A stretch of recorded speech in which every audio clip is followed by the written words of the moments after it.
নমস্কার, আশা করি সকলে খুব সুস্থ আছেন এবং ভালো আছেন। যদি আপনার কোমরে মাঝে মাঝেই ব্যথা হয় এবং ব্যথাটা কোমর থেকে আস্তে আস্তে থাইয়ে বা তারও নিচের অংশে শিফট করে, তাহলে কিন্তু ম্যাক্সিমাম চান্স আছে যে আপনি ডিস্ক বাল্জ বা ডিস্ক প্রোলাপস বা ডিস্ক হার্নিয়েশনের মতো প্রবলেমে সাফার করছেন। এই যে ডিস্ক প্রোলাপস বা ডিস্ক হার্নিয়েশন বা ডিস্ক বাল্জ যে নামেই আপনি ডাকুন না কেন, এই প্রবলেমটা কিন্তু আজকের দিনে খুব বেশি করে আমরা আমাদের ক্লিনিকে দেখতে পাচ্ছি। তাহলে এই ভিডিওতে মূলত আমরা আলোচনা করব যে এই ডিস্ক বাল্জ বা ডিস্ক প্রোলাপস কেন হয়, কাদের মধ্যে এই প্রবলেমটা হওয়ার সম্ভাবনা সব থেকে বেশি থাকে এবং কিভাবে আমরা বিশেষ করে হোমিওপ্যাথি ওষুধের মাধ্যমে এই প্রবলেমটাকে সলভ করতে পারি, এই নিয়ে কিন্তু এই ভিডিওতে আজকে আমি আলোচনা করব। তাহলে ভিডিওটা স্কিপ না করে পুরোটা দেখবেন, কারণ আবারও বলছি যে এই ধরনের সমস্যা কিন্তু আজকের দিনে আমরা আমাদের ক্লিনিকে প্রচুর পরিমাণে পাচ্ছি। তো ফ্রেন্ডস, আমি ডক্টর সুদীপ ভট্টাচার্য এবং আপনারা দেখছেন হোমিওপ্যাথি ফর অল। চলুন তাহলে শুরু করা যাক।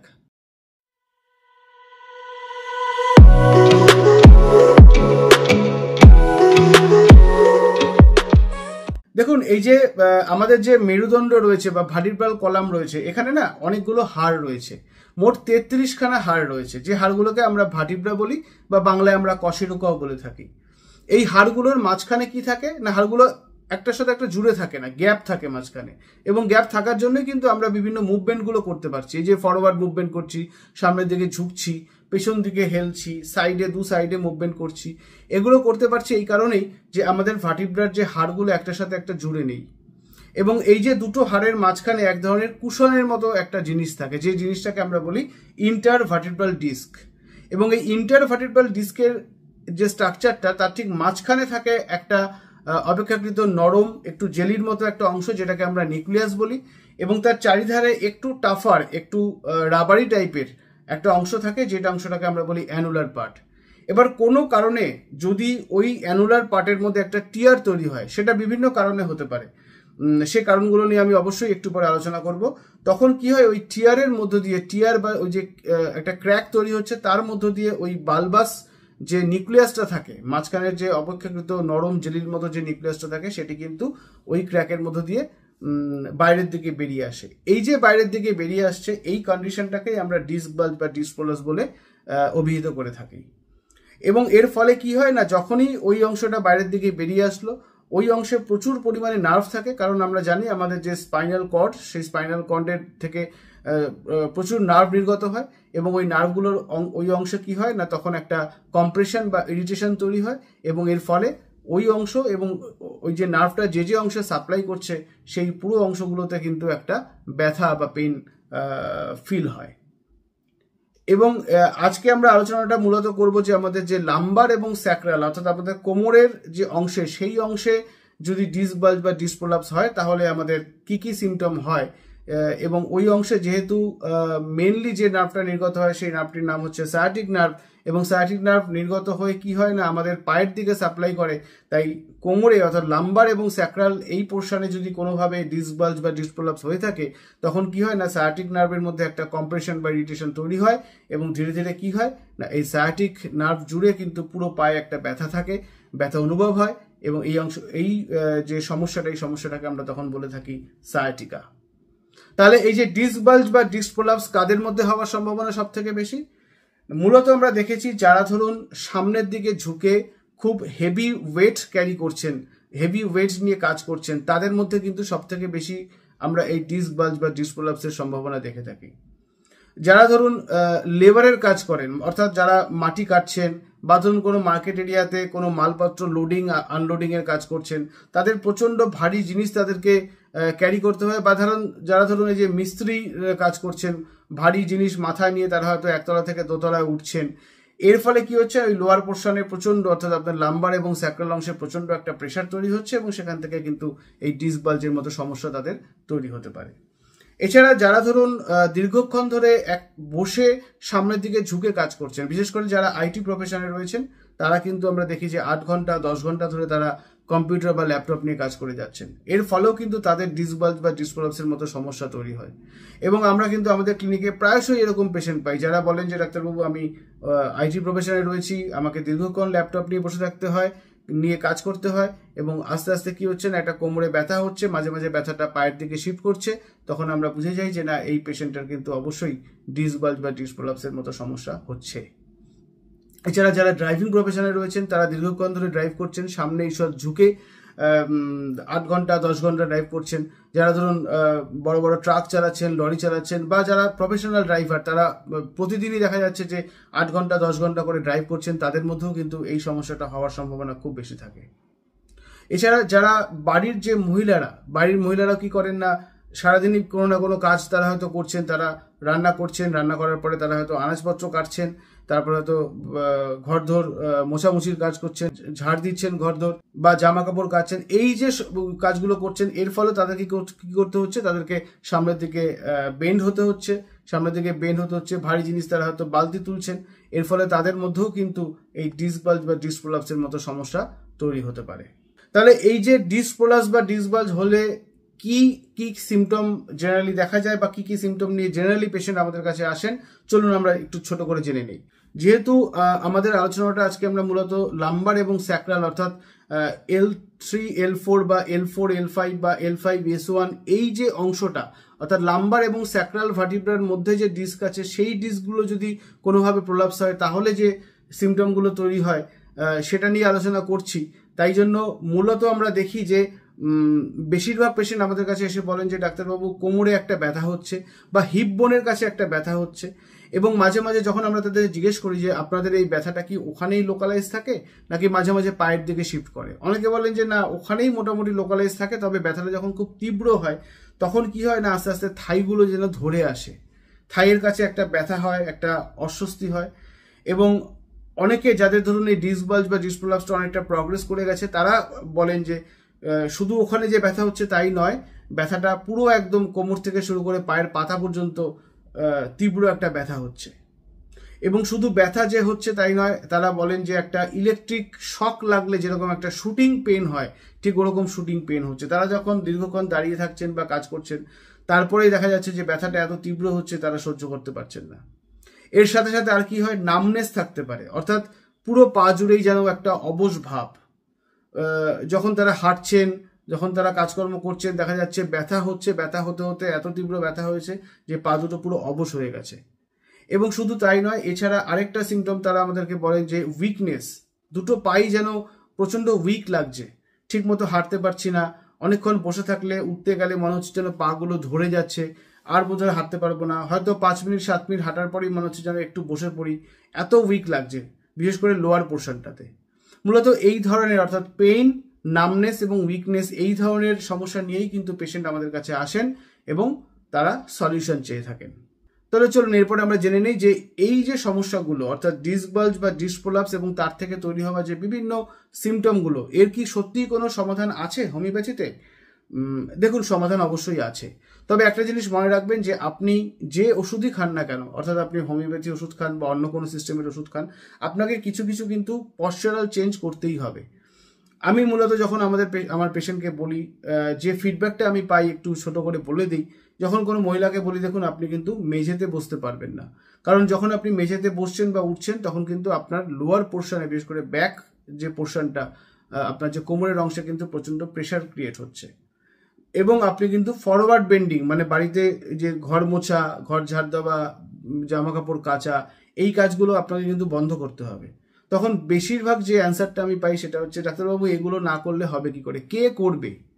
দেখুন, কে করবে তার উত্তর তো আমার জানা নেই, তবে আপনার যে সমস্যাটা হচ্ছে সেই সমস্যাটার সমাধানের জন্য কিন্তু আপনাকে এই ধরনের মুভমেন্ট করা যাবে না। বা যারা ধরুন লেবারের কাজ করছেন, তাদের ক্ষেত্রেও কিন্তু একই নিয়ম, অর্থাৎ যে ভারী ওয়েট নিয়ে আপনারা কাজ করছেন বা যেভাবে আপনারা সামনের দিকে ঝুঁকে কাজ করছেন, এগুলোকে কিন্তু বন্ধ না করলে শুধুমাত্র ওষুধ খেয়ে কিন্তু আপনি এই সমস্যার সমাধান করতে পারবেন না।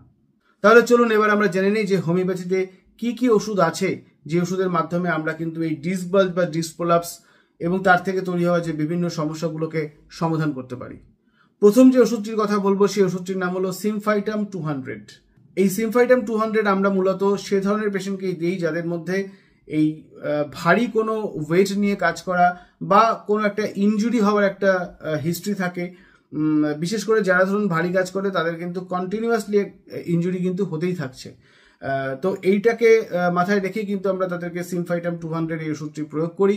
বিশেষ করে ব্যথাটি যখন কোমরের কাছে প্রচণ্ড থাকে এবং তারা দেখা যাচ্ছে সকালে যখন ঘুম থেকে উঠে কোমরটা সোজা করে দাঁড়াতে পারছেন না, অনেকক্ষণ পরে আস্তে আস্তে কোমরটা সোজা করতে পারছেন, এক্ষেত্রে আমরা সিমফাইটাম 200 এই ওষুধটা দিয়ে কিন্তু খুব ভালো রেজাল্ট পাই।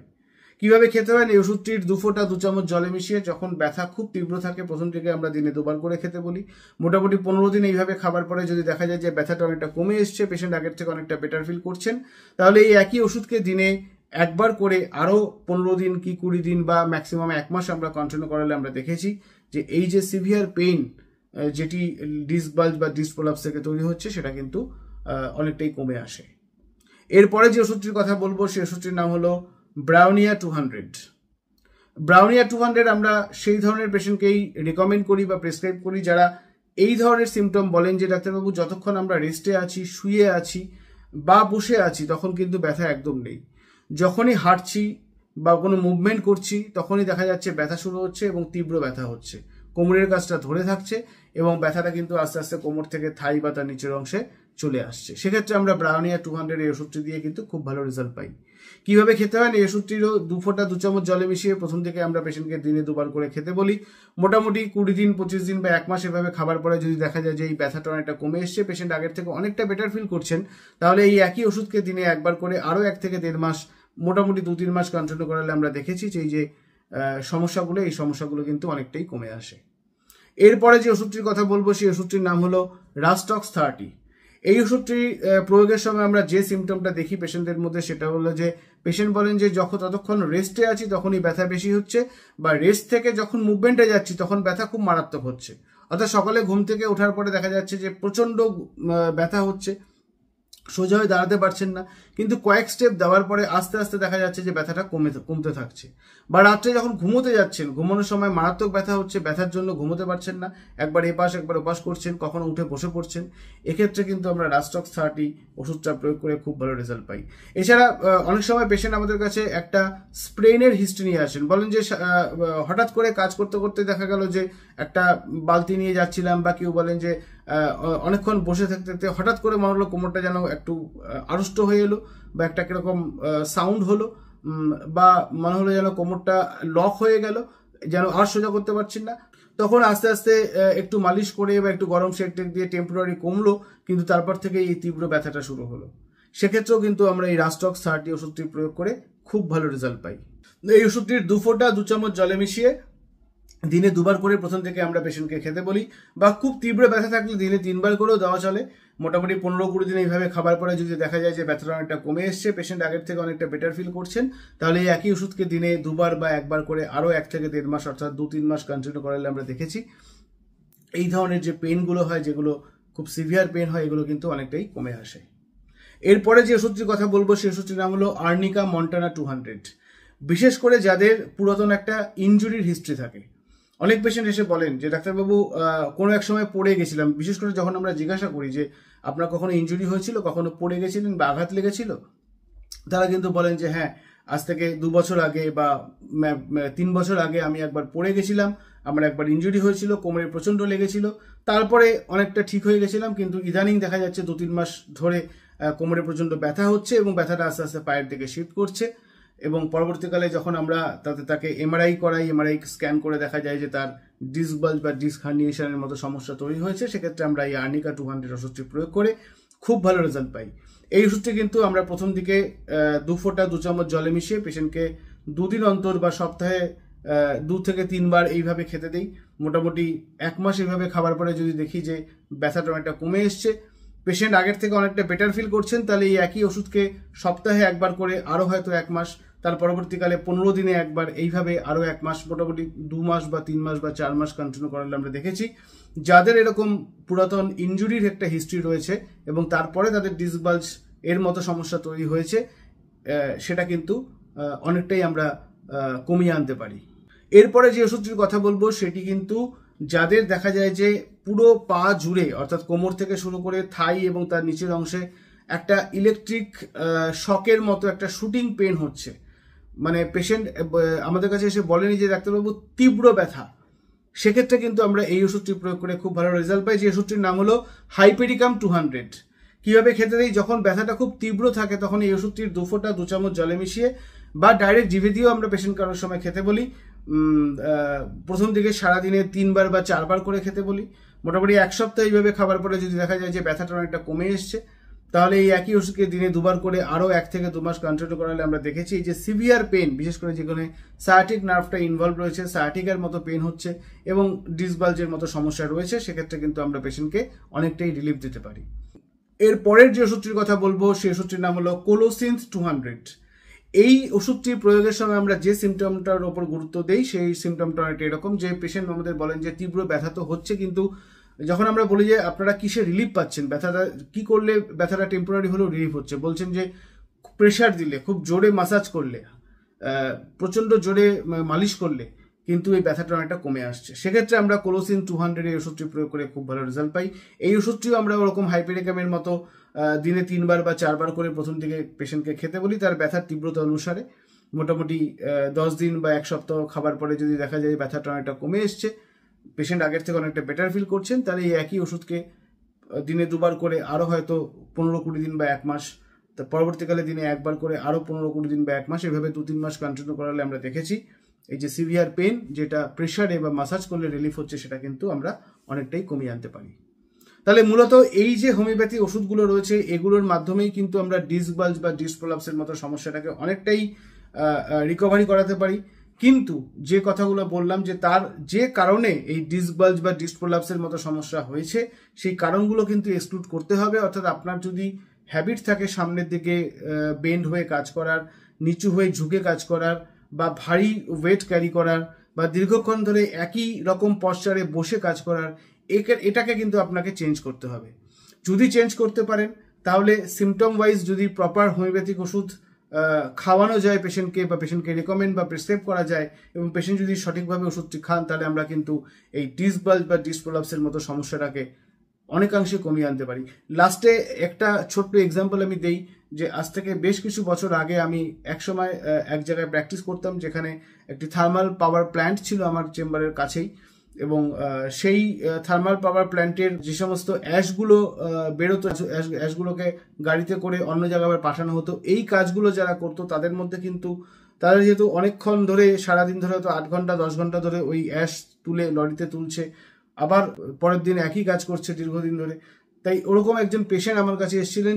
তাকে কিন্তু প্রায় 7-8 জন মিলে লোক একসাথে ধরে তাকে প্রায় চ্যাংদোলা করে তাকে আমার ক্লিনিকে নিয়ে এসেছিলেন। এতটাই সিভিয়ার কন্ডিশন ছিল, তিনি উঠে দাঁড়াতে পারছিলেন না, বসতে পারছিলেন না, একদম বেড রিডেন হয়ে গিয়েছিলেন। খুবই গরিব মানুষ। আমি তাকে দেখে তাকে যে এমআরআই করাবেন সেই ক্ষমতাও তার ছিল না। আমি মোটামুটি তাকে ডিস্ক বাল্জের মতো সমস্যা ধরে, কারণ সিমটমগুলো সেরকমই ছিল, তাকে আমি হোমিওপ্যাথিক ওষুধ প্রয়োগ করি, রেকমেন্ড করি, এবং অদ্ভুতভাবে উনি কিন্তু 2-3 মাসের পরে আবার কাজে জয়েন করতে পারেন। এবং পরবর্তীকালে তিনি অনেক পেশেন্ট আমাকে রেফার করেছিলেন, ওই একই কাজ করতে গিয়ে যাদের একই ধরনের সমস্যা হতো তাদের মধ্যে থেকে প্রচুর পেশেন্ট আমার কাছে আসতেন এবং তারা কিন্তু রিলিফ পেতেন।